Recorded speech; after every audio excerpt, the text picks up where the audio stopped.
கல்வி கொள்ளையா திணிக்காதே திணிக்காதே திணிக்காதே திணிக்காதே தேசிய கல்வி கொள்கை என்னும் தேசிய கல்வி கொள்கை என்னும் நஞ்சை திணிக்காதே திணிக்காதே. நீட்டுங்கிறது என்னன்னா, அதாவது வசதி உள்ள பசங்க நீட் கோச்சிங் எடுத்து படிச்சு ஒரு டாக்டர் ஆகுறாங்க. ஆனா நம்மளுடைய மாணவர்கள் வந்து நீட் பயிற்சி வந்து எடுக்க முடியாத சூழல், படிக்க முடியாத சூழல். அப்படி நீட்டுன்னு கொண்டு வந்தாங்க அப்படின்னா நம்ம பிற்படுத்தப்பட்ட மாணவர்கள், தாழ்த்தப்பட்ட மாணவர்கள் யாருமே இன்னைக்கு படிச்ச ஒரு மருத்துவர் ஆக முடியாது. மத்திய அரசு கொண்டு வருகிற புதிய கல்விக் கொள்கைக்கு கையொப்பம் இடவில்லை என்கிற ஒரே காரணத்திற்காக இன்றைக்கு கல்விக்கான நிதியையும் இந்த அரசாங்கம் நிறுத்தி வைத்திருக்கிறது. தமிழ்நாட்டில் அடுத்து ஆசிரியர்களுக்கு சம்பளம் கொடுக்க கூட முடியாத ஒரு அவலமான சூழல் அடுத்த 2 மாதங்களிலே ஏற்படும்.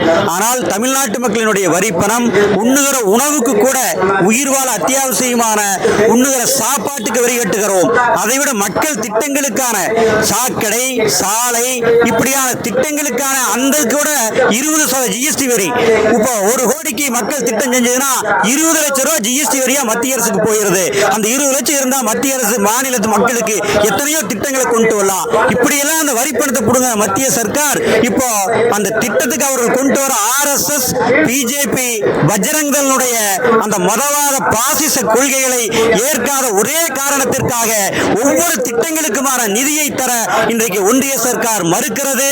இந்த நிலை இப்படியே நீடிக்குமானால் அடுத்த தலைமுறை இளைஞர்கள் வேறு மாதிரியான முடிவை எடுக்கக்கூடிய சூழ்நிலை ஏற்படும் என்பதை மறுமலர்ச்சி திராவிட முன்னேற்ற கழகத்தின் சார்பாக வன்மையாக கண்டனத்தை தெரிவித்துக் கொள்கிறேன்.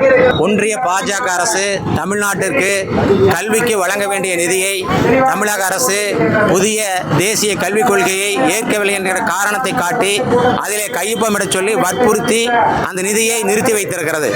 இது கூட்டாட்சி தத்துவத்திற்கு எதிரானதாகும், மாநில உரிமைகளுக்கு எதிரானதாகும். எனவே இதை மறுமலர்ச்சி திராவிட முன்னேற்ற கழகம் வன்மையாக கண்டிக்கிறது. இன்னைக்கு இயல்பா படிக்கிற வசதி இல்லாத பசங்க கூட 12ஆம் வகுப்பு கூட படிக்க முடியாது. 10ஆம் வகுப்பு பொதுத் தேர்வுனாங்க, 12ஆம் வகுப்பு பொதுத் தேர்வுனாங்க. இப்போ வந்து 3ஆவதுக்கு 5ஆவதுக்கெல்லாம் பொதுத் தேர்வு கொண்டு வந்தாங்க அப்படின்னா நம்ம பிள்ளைங்க படிக்கிறத நிறுத்திடுவாங்க. பொதுத் தேர்வுங்கிறது 10ஆம் வகுப்பு 12ஆம் வகுப்பு வைக்கிறவே குழந்தைகள் வந்து தேர்வு எழுதி தோல்வி அடைஞ்சாங்கன்னா இன்னைக்கு தற்கொலை பண்ணிக்கிறாங்க. அதே சூழ்நிலை வந்து இன்னைக்கு சின்ன குழந்தைங்களுக்கு வைக்கும்போது அந்த குழந்தைகள் பயத்தில் வந்து பள்ளிக்கூடத்துக்கே போகாத நிலை இருக்கும். RSSோட இன்னைக்கு என்னன்னா, பிஜேபி அரசோட இது குழந்தைகள் வந்து படிக்காம அவன் அப்போ குலத்தொழில செய்யணும். அதாவது படிக்க போகக்கூடாது. அப்பனோட குலத்தொழில் என்ன, செருப்பு தைக்கிறதா இருந்தால் செருப்பு தைக்கணும், மழை ஆடுறதா இருந்தால் மழை அள்ள போகணும்.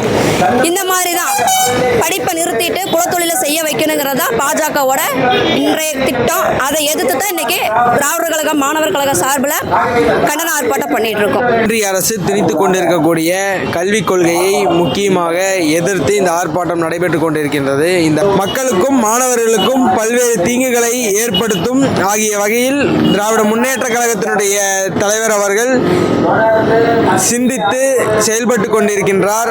ஆகிய வகையில் அவர்களுக்கும் திராவிட கழகத்திற்கும் எங்களுடைய ஆதரவு என்றும் நிலைத்திருக்கும். தேசிய கல்விக் கொள்கையை தமிழ்நாடு ஏற்றுக்கணும் அப்படின்னு நிர்பந்திக்கிறது அற ரீதியாகவும் தவறு, அதுக்கப்புறம் அறிவியல் ரீதியாகவும் தவறு. ஏன்னா எது சிறப்பாக இருக்குது அப்படிங்கிறத பார்த்து சிறப்பாக இருக்கிறத சிறப்பில்லாமல் இருக்கிறவங்க பின்பற்றுறது தான் சரி. நம்மளுடைய தமிழ்நாடு கல்வி தான், தமிழ்நாடு கல்வியோட தரம் தான் இந்திய அளவில் மிகப்பெரிய அளவில் இருக்குது. இந்திய அளவில் 2ஆம் இடத்துல தமிழ்நாடு தரம் இருக்குது.